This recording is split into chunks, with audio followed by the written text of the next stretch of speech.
কোথায় যাচ্ছ তুমি? বাড়ি আর ভাল লাগে না, একটু বন্ধুদের সঙ্গে ঘুরতে যাচ্ছি। বন্ধুদের সাথে ঘুরতে যাবা? আমি এখানে রান্না করে মরছি। বন্ধুদের সাথে ঘুরতে যাবা? বন্ধুদের সাথে ঘুরতে যাবো? ঘুরতে যাবা?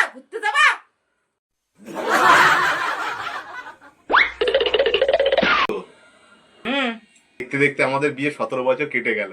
17 বছর এমনি এমনি যায়নি। বাসন মাজতে গেছে, ঘর ঝাড় দিতে গেছে, জামা কাপড় কাচতে গেছে। কোন মেয়ের সাথে কথা বলছো? তোমার কেয়ারের ম্যাডাম। ও আচ্ছা, কিন্তু মেয়ে তো।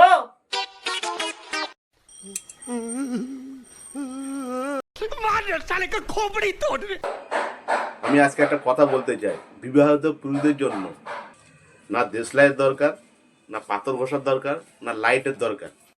শুধু 10 মিনিট নিজের বউর সঙ্গে একটু কথা বলে নাও। নিজের শরীর যদি আগুন না জ্বলে তা আমি কি বলে যে আমার নাম বদলি করে দেবে।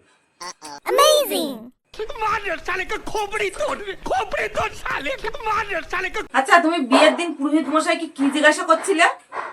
বলছিলাম আমার বউকে আমি বাউ পাশে বসাবো না ডান পাশে বসাবো। তো কি বললো পুরোহিত মশাই? বললো তুমি বাউ পাশে বসাবো আর ডান পাশে বসাবো, বিয়ের পরে তোমার মাথায় উঠে বসে থাকবে।